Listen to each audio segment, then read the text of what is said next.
Hello, everybody. Welcome to the Cut to the Chase Bengals Blitz. I know a guy who got blitzed on Sunday night on Netflix. It was Tom Brady. That dude, wow, got roasted and toasted and everything. Hey, I'm Chase Younts, Justin Lacey, but we got to talk about this roast session real quick because, whew, it was burning up there at the forum. Justin, what? Like, there was so much going on in that roast session. I mean, I felt like I was personally being violated in a way. Like, it was crazy.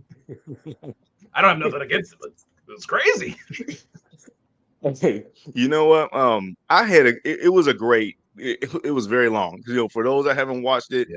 it's a 3 hour long show. Brace yourself for it. That if you started around like 8 o'clock at night, yeah, you're not going to be done until about 11 o'clock at night, and you might want to have to pause it and stop it. You just better just brace yourself for a long 3 hour winded show. It's like you're literally attending it in theory. It was live, so anything there was no time for editing or none of that nonsense. It was crazy. But I had a blast watching it. I was worried that it was going to be one of those things to where it felt protected by censorship. Like certain jokes wouldn't fly and There you was couldn't no say protection at anything. all. Oh my Dude, there god. was none of that. I was None. so None. bro, it was so crazy. Like there was absolutely like not a single player that came up and talked. They held no punches back, especially Gronk. Because Gronk got a lot of the brunt of and that was the crazy part of it. It wasn't really even just Tom Brady getting roasted. Everybody was getting roasted. Mhm. Gronk was getting roasted talking about how much of a dunce he was. Edelman was getting roasted talking about he wants to be like Tom and so forth. Kevin Hart, he did a fantastic job with the host. I don't want to be the spoiler for anybody that hasn't watched it. They're hearing us talk about it right now. But man, it's a fantastic show. It was a fantastic effort, man, and that was an A plus. They had everybody coming out. Peyton Manning surprisingly came out. Mm. Nobody illustrated that so many people were going to come out. But if you followed it on Twitter while it was going through this live stream, people were kind of posting clips of it already. So it was Yeah. like, eventually you're going to have to get around to watching it if you're a Oh, you football have fan to. and you You have a have. Netflix account. Yeah, and it's also crazy to think just like watching Brady, Edelman, Gronk, and all these guys grow up, and they're all just in an arena roasting each other and everything else, and it's like, wow, these guys were on the field winning just so many Super Bowls in the 2000s Mm. and 2010s, and it's just crazy how fast time flies. And again, like you mentioned, there a lot of people were getting roasted. Bill Belichick was getting roasted. Giselle was Oh, getting yeah. roasted. Aaron Hernandez was getting roasted. We don't have to get into any of that stuff. That's off camera work. But again, nobody held back at all, No. and it was absolutely insane. But if you guys want to Before go we, watch that, go check it out. But Justin, yeah, one more thing I needed to add to, and again, yeah, it's not going to necessarily spoil, but if anybody was in tune to the 10-part Patriots Dynasty documentary that aired on Apple TV, it really gave Bill Belichick a negative light. Like he was this horrible Emperor Palpatine. If you're a Star Wars fan, Darth Vader. Like he was the reason for the breakup, and they really kind of painted him into a bad light in that documentary series. And I watched that. I watched myself taken away from that, thinking that was really how they treat that was really unfair how they treated Bill Belichick. It's like they almost like never wanted to give him credit for planting the seed that was the Brady way in a Patriot way and kind of illustrating that, hey, this can happen with or without Tom Brady if you put your mind to it. And it's almost like that they just kind of cater towards Brady and Robert Kraft's story instead of Bill Belichick. And it was very funny to me. Now we fast forward down to the roast of the Brady documentary that Bill Belichick had a chance to quickly stand up for himself. And I was happy mhm, he was in attendance to this, by the way.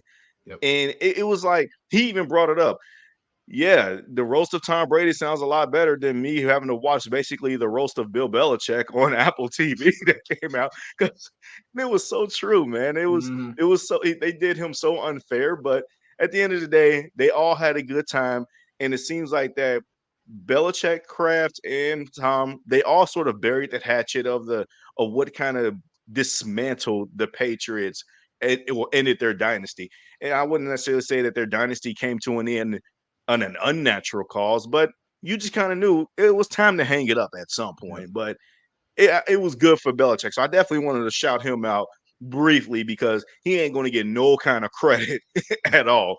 you Yeah. know, watching the Brady roast because it's going to literally be about Tom Brady still. But I'm happy though Bill Belichick stood up for himself at the very least. Those guys, I mean, they were literally two separate dynasties for one team in the 21st century. Mm-hmm. One of the greatest dynasties of all time in sports. And, again, it was really, really fun to see all of that come out and all of the chaos that happened on stage. But hey, if you guys are listening to us, watching us, like the video, subscribe to us. We appreciate all support that has been going on the Bengals Blitz and Cut to the Chase and everything else that's been happening. First off, I want to get a little house cleaning out of the way.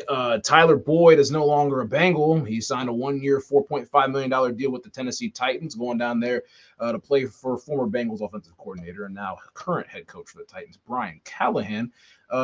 Adds to a pretty good receiving core now, I would say. A couple years ago, if Boyd joined this team and they had the same exact core of receivers, this would be one of the best cores in football. DeAndre Hopkins, Calvin Ridley, and Boyd himself. Don't forget about Treylon Burks. I know there's, Titans fans that have feelings about him, but again, they're building around for Will Levis and everything. But just a farewell to Tyler Boyd and thank you for everything that he's done in the Bengals uniform. Justin, thoughts? Yeah, no, absolutely. Tyler Boyd, he was absolutely a phenomenal player for us.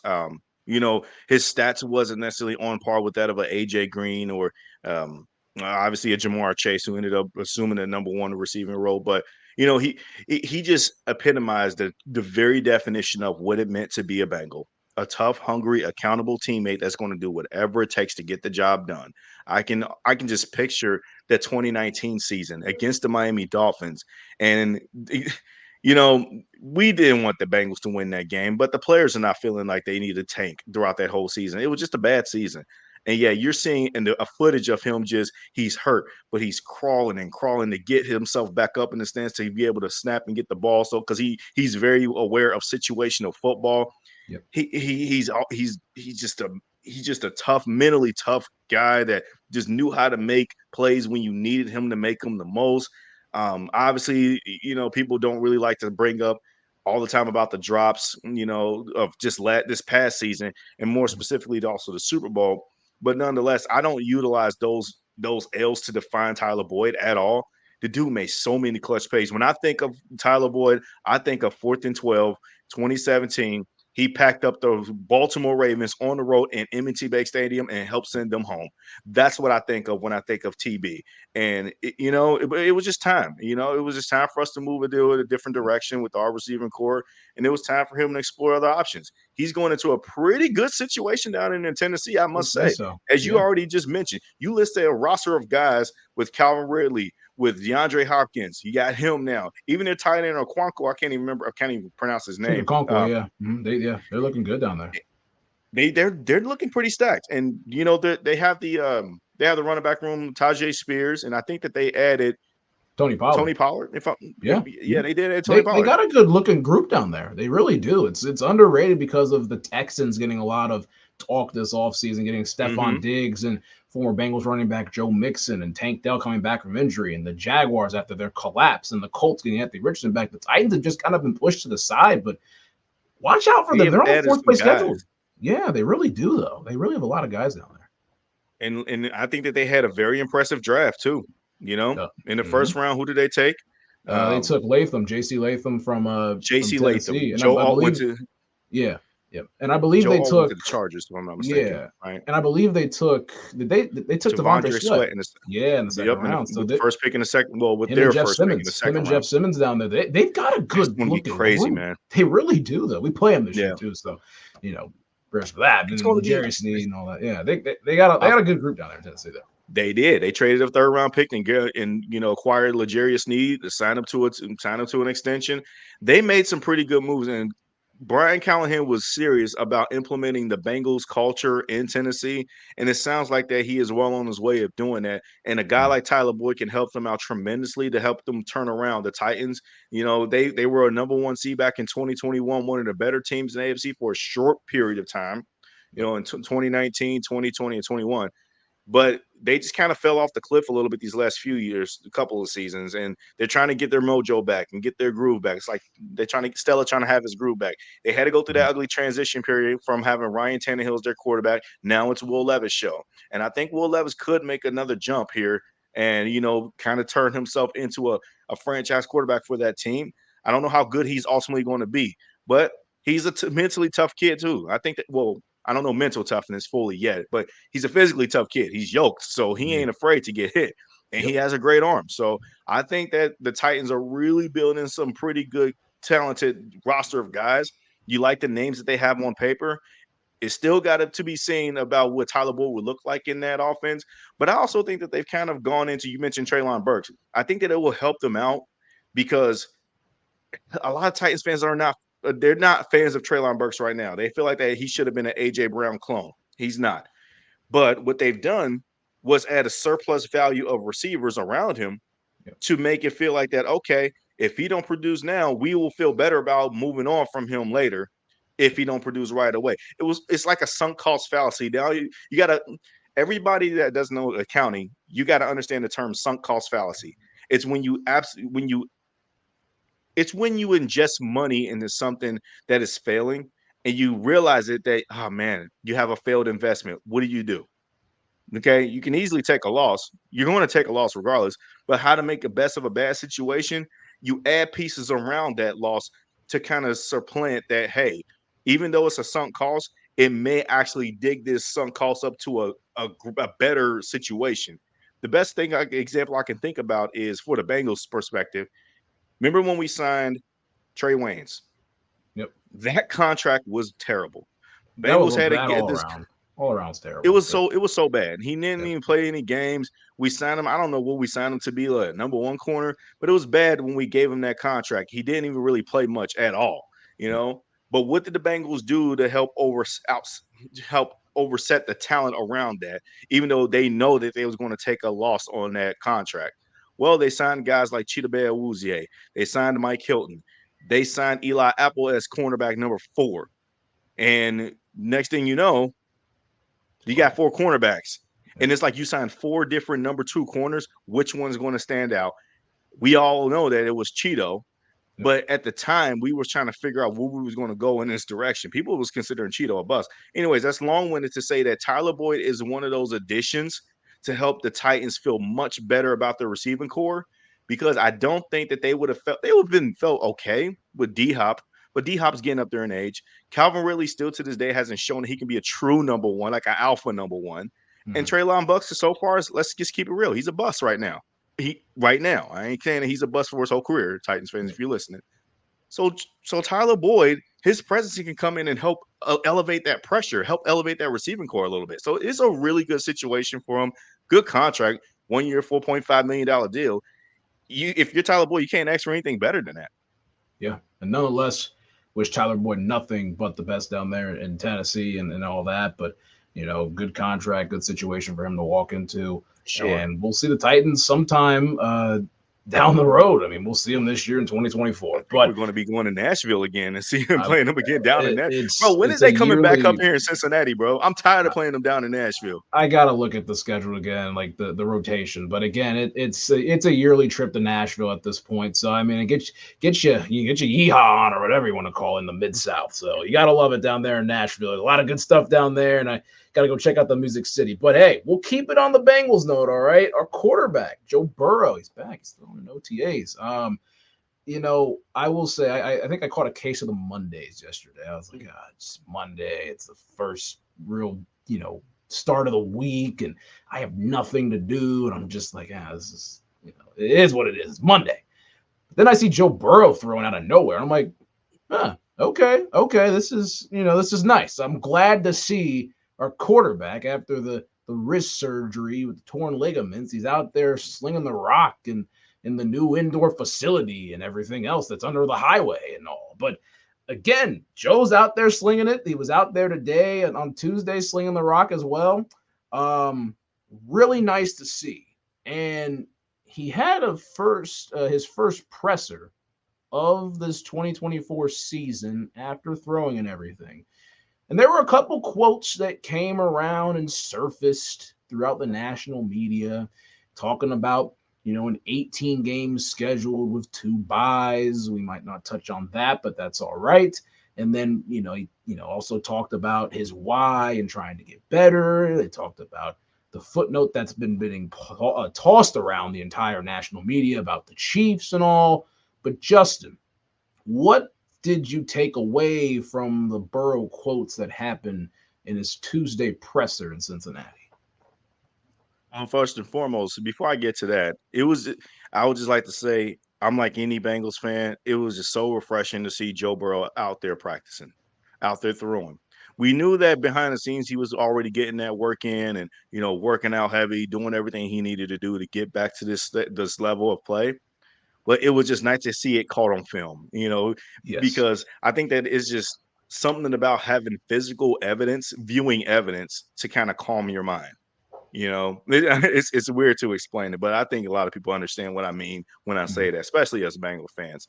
And the amount of retweets and quote tweets that I kept seeing him of that 30-second clip of him just throwing the football, just in OTAs, the start of OTAs, it was refreshing. And I know a lot of us are making a big deal out of it, but we're just hoping that this can be the training camp, or this can be the off season where he just finally goes into it, no interruptions, no problems or anything like that. I understand he's still rehabbing from that wrist injury. That was the number one takeaway that I take into the press conference, that everybody was wanting to, first and foremost, wanting to make sure that that gets addressed. How's he feeling? How's his wrist? Is he on schedule? There's a lot that's being made out there where certain public fake accounts that we're not going to even talk about that made its way viral into the Twitter space for clicks and engagement and whatnot. Don't engage with them. It's part of that act and that problematic nonsense. But nonetheless, Joe Burrow's in a really good spot, and he wanted to speak to the media today, and it was needed, because again, we didn't really know. We hear and we project and we think by seeing certain pictures of him, hey, he doesn't have a brace on. He's gripping a cup. Oh my goodness, look at this. Oh, he does. Look at that. Oh my gosh, Yeah. he's saying he's throwing. But we haven't really kind of felt that yet. So with him talking again, his presence is like a very calming, relaxing thing for most Bengal fans to understand. Like, look, everything is going to be okay. We're going to be okay. But the other thing I took away from it is he is desperate to get better, and he do not want to settle for just starting out slow again. Although he understands that that can happen, but he knows that it's important for the Bengals to start better and start faster, so that way they can have a stronger finish and eventually be world champions when that is all said and done. He knows what stuff at stake here. And the quote tweets that I've been hearing, let's start from the local fan base here, like I'm sorry, the local media. The number one quote tweet that I've taken away from it is he's addicting to getting better. Kind of like what I already illustrated. That's his mindset. That's how he works on a daily basis. I'm not surprised to hear that. Neither should you. But it's good to hear that, because you don't want a guy who's casual. He may be talented, but he's too casual. He's too loose. That's what I've always thought Aaron Rodgers was. He was super talented, but he was too cool for school at times. And that bit him in the ass when it came down to it, especially in the postseason. Yep. Joe Burrow is not that type of guy. He may not be as super egregiously arm talented and gifted like Aaron Rodgers was, or is still, I should say, but he is just as elite, number one. And he looks to continue to get better, even in times where he feels like that there's nothing he can grow from. There's always something to learn. So I was very happy to hear that. Now the national media portion of the concept that they took, and then again, this is aside from his risk conversation. The one quote tweet going viral is his conversation making up regarding the Kansas City Chiefs. And a reporter here locally in Cincinnati had to ask, "What do you make of the Chiefs' success? I know you were injured and whatnot, but what do you make of their success?" And he just went about it as, "Look, they had a great season. They won it all. Good for them." Like, what else do you want me to kind of say? Yep. I mean, he respects them as an opponent, that they're the gold standard of the NFL, that anybody want to get to where they are at this point, and somebody's got to knock them off, and he hopes that it's us. And guess what? I agree with him. And if you're a Bengals fan, you should feel good about that because you are the team that knocked them off. So there's nothing much to it, but you already know people are going to spin the block how they are about like, oh man, is this a cocky quote and all that stuff. I'm not with all of that. I think that Joe Burrow said what he needed to say, you know, and also I was very happy that he came in support of Trey and T. Higgins when it came to their trade requests.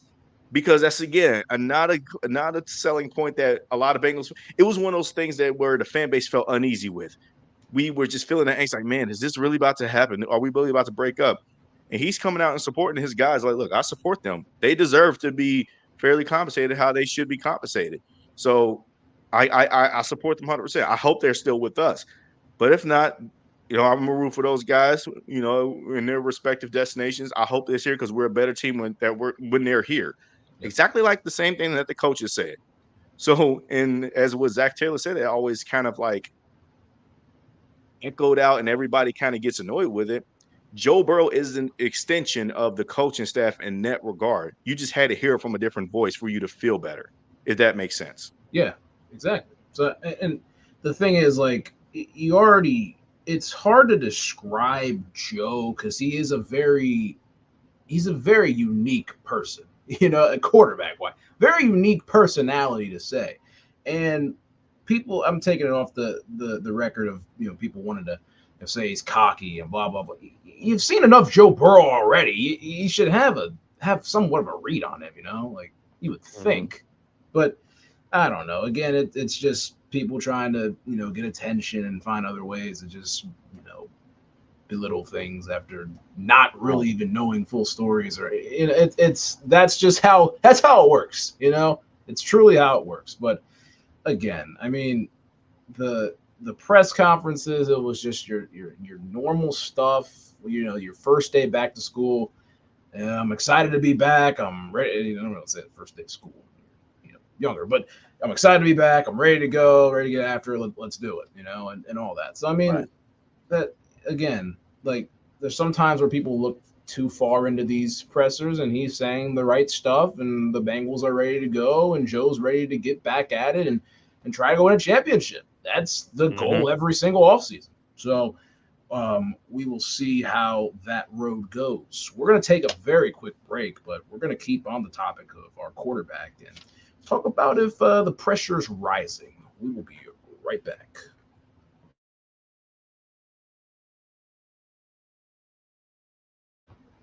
All right, we're back here on the Bengals Blitz. If you guys are listening this far, like the audio, whatever, just like it, subscribe, share. Again, there's so many places to find and listen and watch podcasts. It's so hard to reiterate every single time, but again, we appreciate you guys. Talking about pressure, all right? When you're playing quarterback in the National Football League, that is the toughest position to play. Football might be in sports, team sports, that is. But, there's been a lot of stuff flying around about, with Joe Burrow throwing the football, and a lot of national media outlets and stories have been coming out. And a couple shows on a network, one of them being Speak. You had the talks about how much pressure is Joe Burrow under.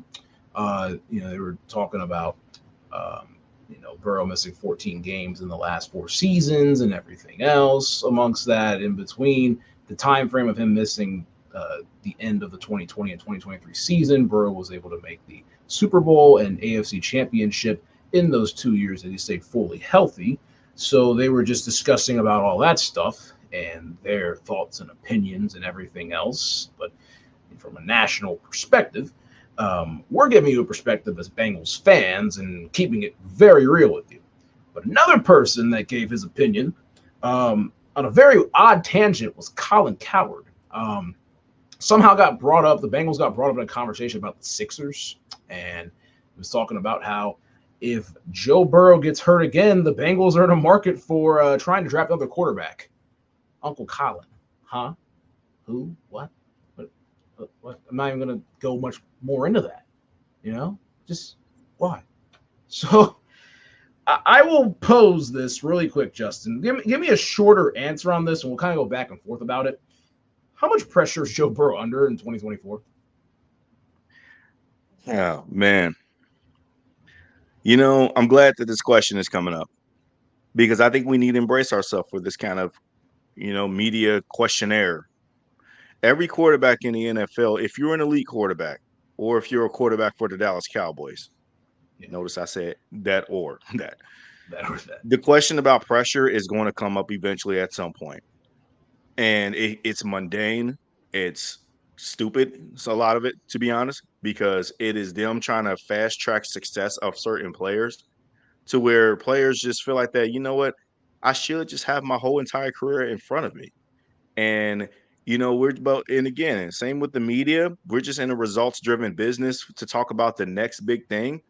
And the media just wants to be able to fast track some of these guys. Josh Allen's had to hear this. Lamar Jackson, after that latest AFC championship collapse, had to hear it. Even though it wasn't as, descriptive and, crazy and chaotic as others, but he's had to hear it. Believe it or not, people want to pretend like it didn't happen, but Patrick Mahomes had to hear it. He melted down in the AFC Championship game against our very own Cincinnati Bengals. He also lost the Super Bowl the year before, got blown out, and they spent a bunch of money on his offensive line and tackles. And for a brief period, he was going to hear it again slightly a bit when he was facing Anklegate. And we're not going to go into that whole playoff run, but Yeah, the Chiefs were facing a little bit of pressure, and because they actually won the Super Bowl by virtue of breaks and all that this past season, that didn't absolve him from, dude, you kind of got lucky. You know what I mean? Every big time quarterback has to hear this question. So getting back to your question about how much pressure is Joe Burrow under, it's starting to mount a tad bit, but it's not really any pressure at all. I think that the Bengals fans are feeling the pressure more so than Joe Burrow and the team. The Bengals team, nobody was really kind of ready to put them in the limelight of the elites to begin with. And then when the Bengals started winning, they had to keep up with us. And now that last season happened the way that it did, the way that it unfolded, people all of a sudden want to just bring up Joe Burrow's injury history as if this is a routine problem. I don't recall getting your knee falling into being injury prone when that was a sheer fire accident that literally could have happened to anybody. I also will bring up this past season that when he hurt his wrist, it was on his throwing hand. If that was on his non throwing hand, he would have still played. And it's so crazy how people forget that before that even happened, the Bengals were coming. They were ready to do it again, exactly how they did it in 21 and in 22. I'm not saying that we would have gone back to the Super Bowl. I liked our chances when we were getting hot, but I think that the Bengals, they eventually knew that the team was somewhat flawed to go make a even deeper postseason run like they did the prior 2 years. I feel like that would have still reared its ugly head at some point, but they were still ready to dominate along with the best of the AFC, which in my opinion was the Baltimore Ravens. They had the best record and they played the best, and the Bengals were just playing with a lead before Burrow went out. So this notion that Burrow is under so much pressure now, this question was coming up. I feel like that the outlets that's asking this question right now are just trying to spark a room and just trying to start a narrative to spark and get out in front so they can be like, I was the first one that talked about this before the season started. yeah, And then when the season starts, because Burrow is ranked up there with Mahomes, with the Josh Allen and Lamar Jacksons, I personally rank them two right behind Patrick Mahomes, and I know you do as well. yeah, I feel like that they're just trying to set the stage for a future conversation because the conversation is not happening now. yeah, We're just simply just happy that Joe Burrow's back playing and yep, and well, just back throwing again. yep. Training camp hasn't even happened yet, but Mini camp hasn't I even am happened yet. happy that this question is being asked right now. I'll just say that right now. I am happy about that because at the end of the day, I do want Joe Burrow to feel like that, you know what? I want to win a championship now and hungry to prove even I don't need to prove anything to these haters because I already have interior motivation inside of me enough to win it all. I just took my team to the Super Bowl a few years ago. I can do it again, believe Yep, it or not. Plus, I got a talented team this time around. yep. But at the end of the day, I just feel like that. I don't feel like that the pressure is felt on Joe Burrow and he's under that gun. We know he ain't going nowhere. the pressure's on the Bengals fan base because we don't want to keep on indulging in the fact that we don't have 0 rings and that we don't want Joe Burrow to continue what we project as a Hall of Fame career out of him, and he ends with 0 championships. And we're once again the laughing stock up in the league. The Cincinnati Bengals can't get championships even when they got the best players at the helm. Perfectly said. And I kind of got a couple different avenues to go down this. Sure. Let's do it. So, you mentioned that the Bengals have, assembled a pretty good team this year. They're never going to get credit for it, regardless. They're not. Right. They will not. Because I want to take this back. All right. Let's think about the last couple years. I'm going to bring in Lamar Jackson. All right. So Lamar Jackson's a 2-time NFL MVP. This is just these are 2 great quarterbacks, top 3, top 4, whatever you want to call them when they're both on the field, all that stuff. All right. I want to bring this in. So this is all over the place, but you mentioned when Burrow got hurt, he got rolled up into against Washington in 2020. Torn ACL, MCL, LCL, PCL, meniscus, every single ligament that you could say in there was torn. All right. No one's walking out there and playing quarterback that next game. So then you look at Burrow's most recent injury, like you mentioned, the torn ligament in his wrist, his throwing hand. And that if it was in his left hand, he would still be playing. He would have tried to play. And you look at, obviously injuries are different and stuff. You look at Lamar Jackson. 2021, he had a ankle sprain that was a grade 2. And every single week it was, is Lamar going to play? We get to Friday, he's not going to play. Is he going to play? We get to Friday, the next week, is he going to play? No, he's not going to play against the Bengals on December 26th. We get to the next week against the Rams. Is he going to play? We get to Friday? No. Lamar had a chance to play. He had chances to play for his team. A lot of the games he did. I understand injuries are different, and it's the National Football League and all that stuff. He had chances. Oh, we go to the next year too? When he got hurt against the Denver Broncos in, I think it was week 13. From what people were saying, he could have played. He had opportunities to play. He certainly did. Held out. And again, he got his bag. He won the MVP, all that stuff. But again, if you want to go to the MVPs as well, cool. 2 MVPs for him and has 1 playoff win in those 2 seasons as MVP. He has more home playoff losses than he has playoff wins in his MVP seasons. So again, am I attacking Lamar? Kind of, but I'll say it like this. All right. Just he obviously has his own, there's a lot of criticism that goes on Lamar. All right. But the added criticism that Joe Burrow is injury prone, and both of them saying that Lamar Jackson and Joe Burrow are injury prone is dumb. All right.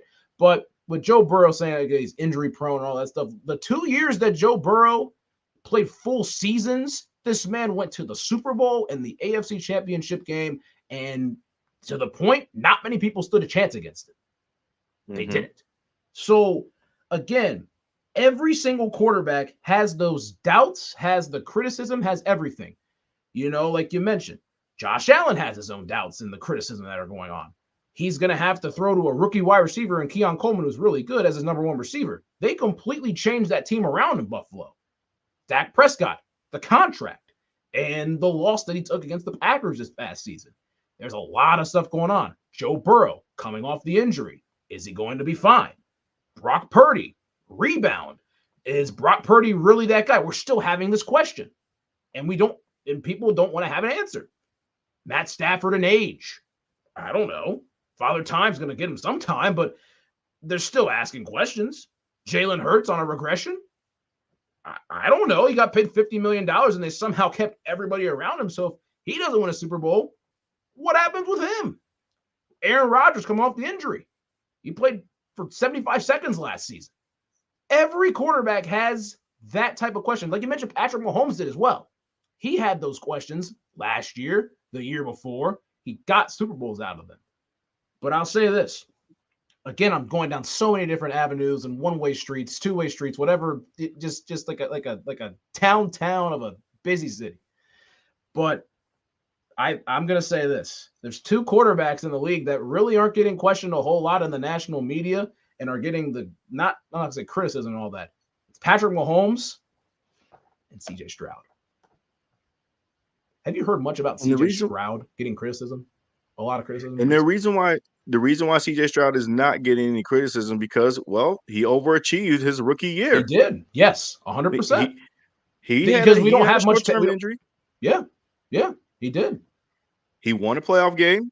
Yep. Albeit it was against the Browns. But here's the thing that people are not really kind of settling in when it came to the 23 season. It was a down year all across the league. So many people were hurt, lost their quarterbacks for the entire year. And there were certain teams and certain players that benefited from it. You mentioned Lamar Jackson, and that's the one I'm going to stay on top of for the time being because – yes, I respect that he has 2 MVPs, but he also had the best teams and played on the best teams on both of those years. This past season, you had the number 1 ranked defense with a person, in my opinion, should have been the defensive player of the year in Roquan Smith. You had 8 Pro Bowlers, Hall of Fame kicker, Hall of Fame head coach.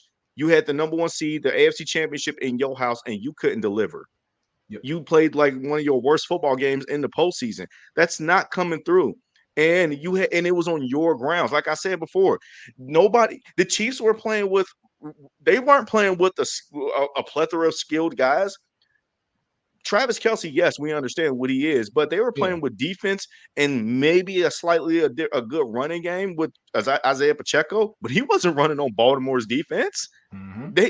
Their guys was having to come and scratch and claw every single yard imaginable against that Baltimore defense, and yet they still came out and lost that game. And yet they still couldn't Lamar still didn't deliver. And again, I don't want to keep putting shots on Lamar, but this is kind of illustrating and shows you that, dude, Lamar has earned that pressure. He has earned the right to have that conversation in the national public eye, not for the right reasons that he's been getting, because we know he's a quarterback, okay? Yes. Not to those haters that want to try to classify him as he's not a real quarterback. Yes, he is. Shut up, levels, okay? There's levels to it. Yes, 100%. Seriously, like that kind of stuff I don't even pay no attention to. But I'm talking about on-field results-driven performances. Yeah, Lamar needs to be under that microscope of pressure. And in fair respects, he has been getting some of that pressure, namely Shannon Sharp, who has brought fairness and criticism to Lamar is that, dude, you played bad. Keep it simple. Mm-hmm. So with that being said, but CJ Stroud, he hasn't gotten any pressure because he's too new in the NFL. He's right now the media darling that people wants to label as, oh my gosh, we really love CJ Stroud. He's all over the place now. He's on Micah Parsons' podcast and he's doing sumo wrestling videos and stuff. But let him season himself a few more years in the league. Let him get to Joe Burrow's level as far as like years in the league, and watch he's going to probably enter in the same conversation when he hasn't won a championship yet.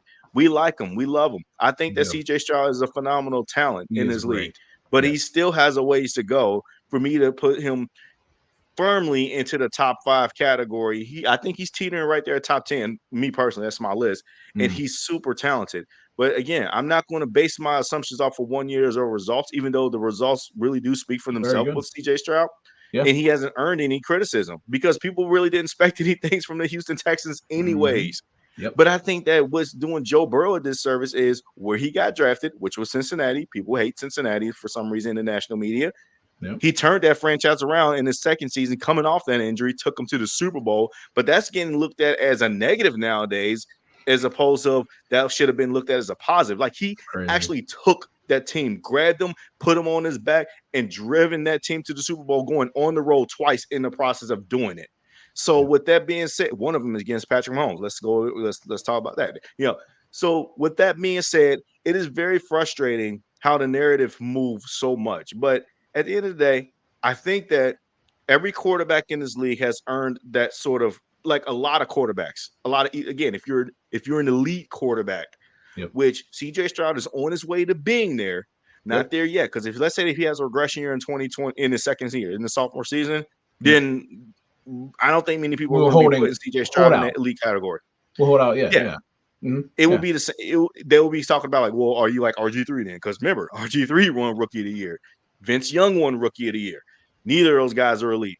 but CJ Stroud is better than those guys so far. 100%. Okay. 100%. We're not going off of recency bias here. That's the problem. We're off of recency bias, and when there's recency bias, they go off of they create recency narratives about what have you done for me lately kind of narratives, and that's kind of not fair. Again, you're trying to fast track a person's career. Another person that I mentioned briefly, and you mentioned briefly, Josh Allen. Josh Allen, dude, going into this year, you need to be under the biggest microscope. Oh, 100%.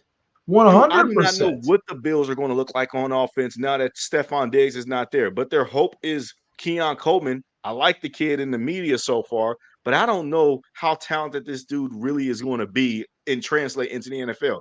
I think optimistic of him, but dude, the Jets got so much better. Like the Dolphins just signed a bunch of guys. They just signed OBJ, which I'm not really scared of, by the way. Patriots had an overhaul as well. I mean, the Patriots had an overhaul, and they're still kind of have some dysfunction. They are. To them, even though their division is leveled up. They've leveled up a bit in that division. So it has evolved quite a bit. And yet the Patriots, no matter how bad they are, they still give the Bills a run for their money. So the Bills are not out of the woods by any means. And realistically, let's just keep it honest here. The only reason why the Bills won the division last season and had the number 2 seed because they benefit from a down year, and the Miami Dolphins still couldn't beat a team with the winning record. Otherwise, they should have won the division, and Aaron Rodgers got hurt week 1. Yeah. There's your Bills There's story your summary. Right there. There's your summary. They had the golden opportunity. They had the golden ticket. I'm not going to criticize Baltimore as much I'm going to criticize Buffalo with this situation. I understand I just kind of kicked Baltimore's tail with, talking about they lost that AFC Championship game at home in the playoffs. They shouldn't have lost that game. But Buffalo should never have lost that home game against Kansas City in a divisional round. Yep. I get it. I don't blame Josh Allen for that L. But that's the making of being a quarterback, a franchise quarterback, and so-called an elite quarterback, which we all think Josh Allen is. You got to come through in those games. Sorry, Tyler Bass, you are ass. You should never have missed that field goal for that.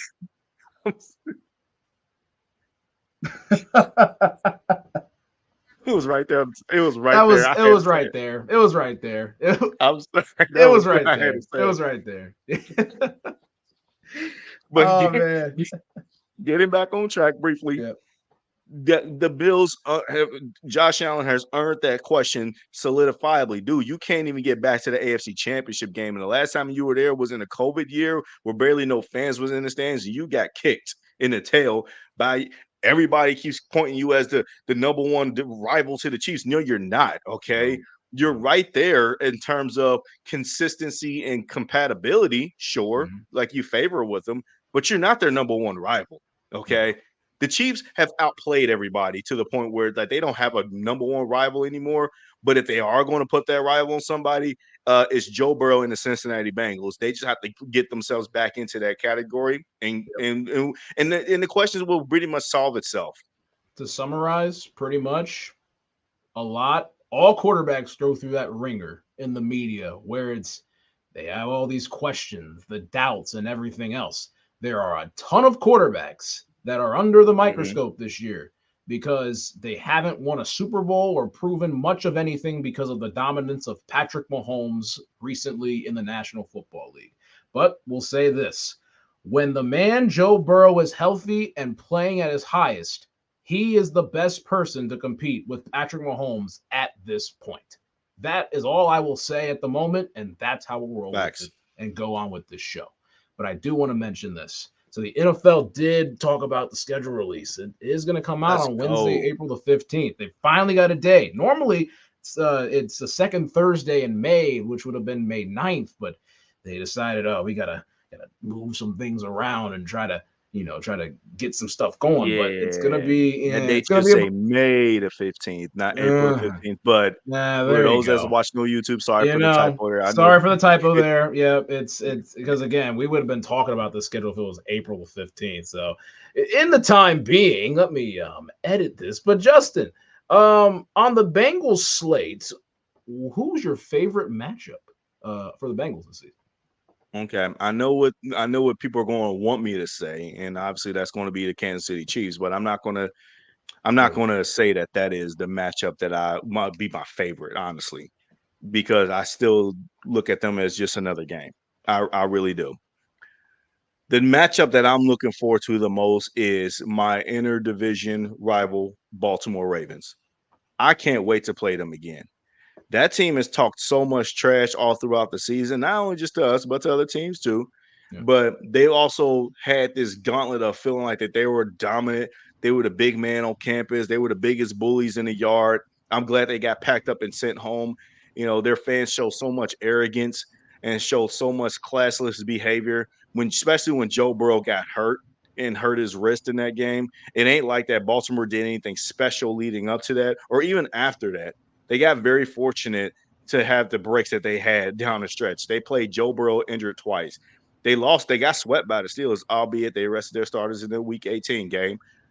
But that the Baltimore Ravens, that is to me, that is the new Bengals versus Steelers, and it can get ugly.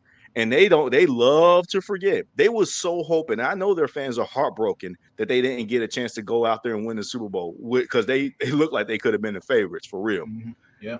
I know they're heartbroken over that, but they love to forget that the fumble in the jungle happened just the season before that whacked them and sent them home. And that would have happened if Lamar played or not. See, the funny thing is, when you brought up Lamar's injuries and where he could have played, he conveniently milked out his injuries and conveniently avoided some of the best Bengals team. Because we know when we saw them in the first matchup in 2021, when both teams are healthy, Baltimore's flying high and they were just on a tear. And they were 4-1 or whatnot, and the Bengals were 3-2. Everybody was thinking that Baltimore's big brothers, Bengals are little brothers, they can't see us. And then what did Joe Burrow go out there and do? Smack them around. Walk in the 400 trap, take over the trap. yards. There you go. Walked in a trap and took over their trap and beat more, not showing no fear whatsoever. Yep. And I personally think that was what I needed to see right then and there. That was the game to me personally that changed everything. Like, no, we're going to run this table on this division now. At this point, we can win this division. That was the game that signaled that to me early because I had Baltimore. When I was just winning that game, I had Baltimore winning the season and going to Super Bowl that year, even with all the injury they had in that training camp. Mm-hmm. And it didn't happen for them. And they try to use the injury excuse all the time. But when we had our injuries, they didn't want to bring that up. So I got so much that I wanted to get off my chest about Baltimore. But long story short, both matchups against the Ravens, that is my favorite matchup. I cannot wait to see that happen. So I had an article drop on the Right Way Sports Network, my first article about the Bengals primetime games and the predictions and all that stuff. And I labeled that Ravens game specifically in Cincinnati. Why not run it back on SNF? Why not? Because when I also mentioned in an article, the Bengals haven't played a home regular season night game against a divisional opponent since 2020 against the Steelers when there were 10,000 people in the stands. The Bengals won that game. And then before that, it was 2018 when the Bengals beat the Baltimore Ravens Week 2 Thursday Night Football. So why not run it back on SNF? Baltimore comes to Cincinnati. The Bengals went to Baltimore the last 2 years when Lamar Jackson was playing, when Joe Burrow was playing, Sunday night game in 2022, Thursday night game last year. Why not have the Ravens come into Cincinnati, play a Sunday night football game against each other, big-time matchup, two of the top 3, 4, 5 quarterbacks in the National Football League square off against each other. And let's see two hostile environments and teams and fans go at it. AFC North football and SNF. Who wouldn't want to love to see that, you know? Yeah. No, for sure. And I think that I'm pretty sure the schedule makers are already bringing that up. But in terms of the networks, it's going to be I'm about to say, am I cutting in and out a little bit? No, they had. I was saying they had the opportunity last year. I remember week 2. When yeah. Okay. Played, and they decided I thought I was Patriots. No, you're good. I thought I was losing connection there. Footnote. No, keep going.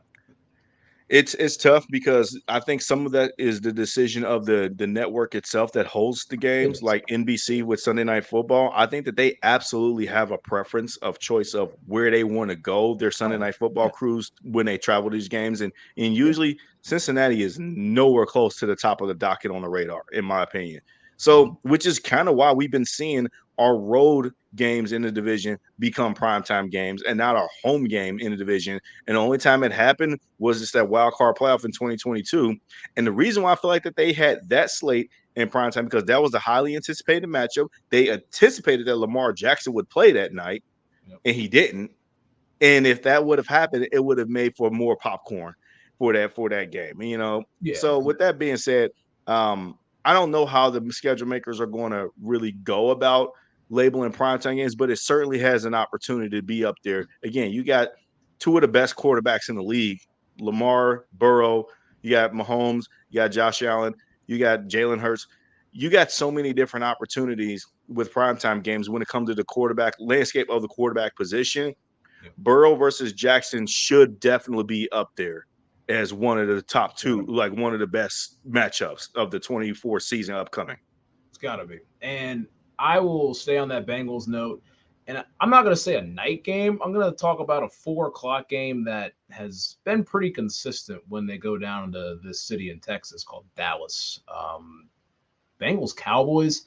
Remember when the Bengals played the Cowboys in 2022 when Dak Prescott wasn't active and Cooper Rush was the starter and Joe Burrow got sacked 6 times and the Bengals came back and tied the game off a T. Higgins touchdown and a Tyler Boyd 2-point conversion, and the Bengals couldn't get things going on the last drive and the Cowboys went down and Brett Maher hit a game-winning field goal to just ice that game and really just kind of take the soul out of us. Like, oh, we're 0-2. What are we going to do? And then we go on to the AFC Championship game after that, go 14-2 down that stretch. Well, I'll say this. I want to see a Bengals Cowboys 425 CBS game, and the Bengals have to go down to Dallas and beat them this year because whenever you play in Dallas, regardless of what team you are, you're going to have a spotlight on you. And with Burrow and Chase and, presumably Higgins, Hendrickson, and all those guys and the new additions that we've had, we're going to be under a national microscope this year. We will be under the spotlight a few times. And against a team like Dallas, why not have that game at 425 and why not play, very inspired football and try to go down there and win your first game in Dallas since 1988? See, it goes to these big games. The Bengals have won a lot of big games over the last couple of years. We're not selling it short at all. But against some of those teams where they just haven't been able to have success and they just fall short, there's some teams that just have their number. Dallas has been one of them. And they haven't beaten Dallas at all since 2004. And that was in Cincinnati back then. But they gotta get this one. I know it's not a divisional game, it's not a conference game, but they got to make sure that they can go into a big time environment under the bright lights at 4 o'clock, night game, whatever you want to call it. We don't know what it's going to be, but they got to go down there and win a football game in a big time environment. And they certainly do. It would give us a lot of hope and encouragement going throughout the season and give us a bit of a get back from that 2022 week 2 game. We need it. We need it. For me, because I'm glad you brought that game up because I had that one on my list as well too. For me, it's about the Bengals' perception as far as branding goes. People 100%. don't take the brand of the Cincinnati Bengals seriously, especially comparable to the Dallas Cowboys, because that's the big national brand. They're one of the highest grossing, money-driven, money machine teams in all of sports. Their net worth is so much greater. It far exceeds that of the Cincinnati Bengals brand. I don't know about the last couple of years, but in totality of a football origin in and of it itself, it's the Dallas Cowboys. So there's always been the argument for me is that you have to be able to hang with those teams like the Dallas Cowboys. You got to be able to be the big dog when it comes to the branding and association to the NFL. It's America's team. Everybody talks about them as you either love them or you hate them. And when it comes to the Bengals brand, it's like people like look at us like pipsqueaks and compare it to them. Like they're Goliath and we're David. And if that's going to be the case, well, David needs to be able to beat Goliath in that regard.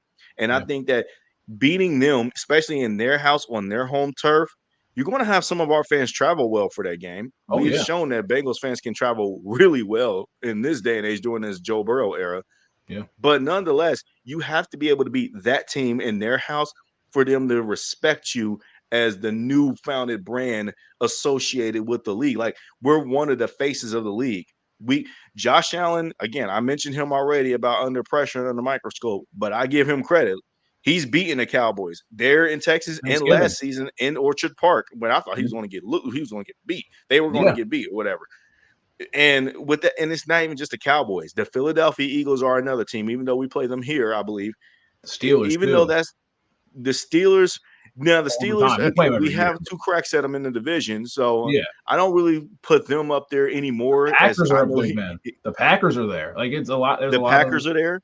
Yeah, but the Bengals have had the Packers numbers over the years, the Niners, respectively, over the Palmer and Andy Dalton. There, they've had the Packers number realistically, and I don't think that they're going to struggle when it comes to the Packers. But I'm just naming those, But you're naming those historic franchises that absolutely comes into fruition when it comes to that.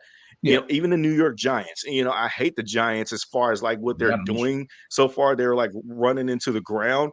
And I don't like that because they're a better football brand than that. And the New York brand just kind of suffers because they're not good, even though I know the league feels better when they're good, whatever that talk is. But the Dallas Cowboys just bring entertainment to you. And it was just feel like for brand level pride. It's really tough to explain, but it's one of those games where I have circled on my radar. It's like, I need the Bengals to win this game. I need them to win this one. This one. For them to kind of increase the credibility of the Cincinnati Bengals culture and the brand of it itself. Like, dude, we can go anywhere and beat y'all. And y'all talking that we can't, everything's bigger in Texas. Well, we just went to Texas and we freaking damn walked in a trap and took over their trap. And y'all, we don't even have to have all of our fans there. We can deal with all y'all annoying, nauseating Cowboy fans that Stephen A. Smith say all the time, and we'll beat y'all there.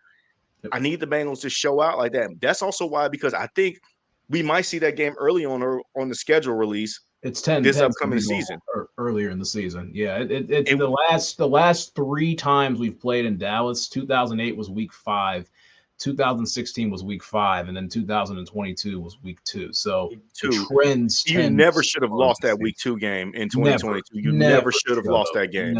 They were not as talented as you. They had injuries. Dak got hurt. Cooper Rush only had like an afternoon to practice with the ones. Even though he played really well, I'll give him credit for that. But you never should have lost that game. And like you said, it's a get back. You have to get that. You have to get that one back. And it's not like I fear Dak Prescott or anything like that, because I know I got Joe Shiesty. But you also got to show the Cowboys you wish you had this guy, like you had with Troy Aikman or something like that. But you wish you had this guy. You can talk about all the Cowboys superstar quarterback, number 4, Dak Prescott, Dakota, whatever his name is. But he ain't Joe Burrow. Okay. So again, there's so many layers to this that I can't really fully quantify, but you just feel it. You know it when you feel it. And that's what I feel when I look at the Bengals-Cowboys matchup. When you turn that TV on at 4:25 and see the stripes going into Dallas to take on that brand of the Cowboys that they are, again, like you mentioned, Justin, the weight's there. The spotlight's on you. It's getting bright, and you have to go win a football game. Wherever that game is on the schedule, it's going to be circled by me, you, and many other Bengals fans around the nation. So, again, we've got a lot of offseason talk to cover and everything. We are 121 days away from the National Football League. We've got a minute, but we're nearing double digits. We are almost there. So we're just going to keep counting and see what happens and take the wins daily. So with that being said, Justin, again, appreciate you coming on and everything. It's a regular. Always. And always. For that being said, Justin Lacey, just check out the stuff over at Running Through the Jungle and everything. We're doing a lot of good stuff over there. That being said, Justin Lacey, I'm Chase Younts. See you guys